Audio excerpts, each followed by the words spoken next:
Neurodiversity is a very big issue, particularly right now. Organizations are very keen to ensure that their recruitment processes, and particularly their pre-employment tests, are fair and not biased from a neurodiversity perspective. But because this is, frankly, relatively recent concern, people aren't really sure what the implications are. They're not really sure how to use them effectively, how to ensure they don't discriminate, whether they discriminate, whether pre-employment testing can be used with neurodivergent backgrounds.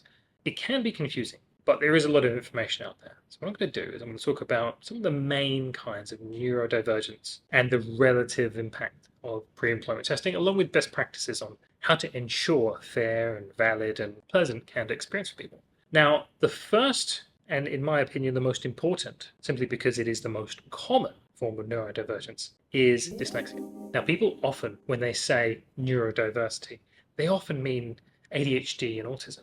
And those are important characteristics. But from the research, almost half of the neurodiverse population are dyslexic. That is the main kind. It is the one that comes up most frequently, and as a result, it's the one that is most commonly adjusted for.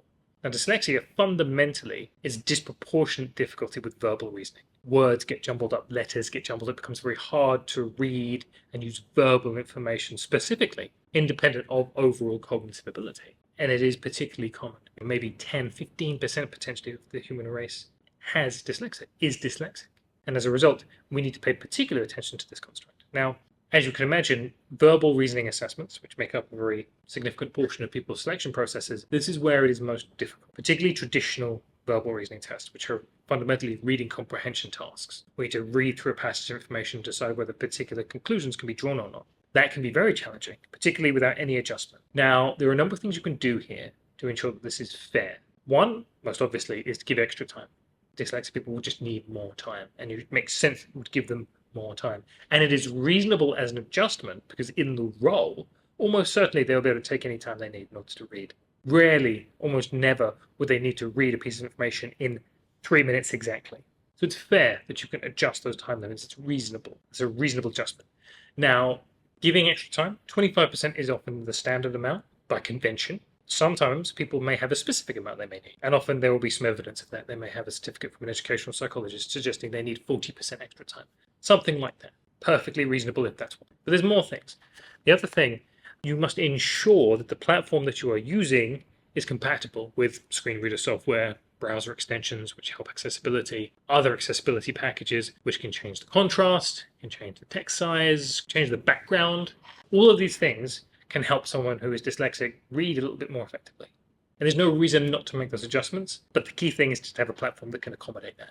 That's more important than having something built in natively that may conflict with whatever software they're currently using. So as those adjustments can be made, then you go a long way in making sure that people can make the adjustments their side. The last thing to consider is using gamified cognitive assessments rather than the traditional.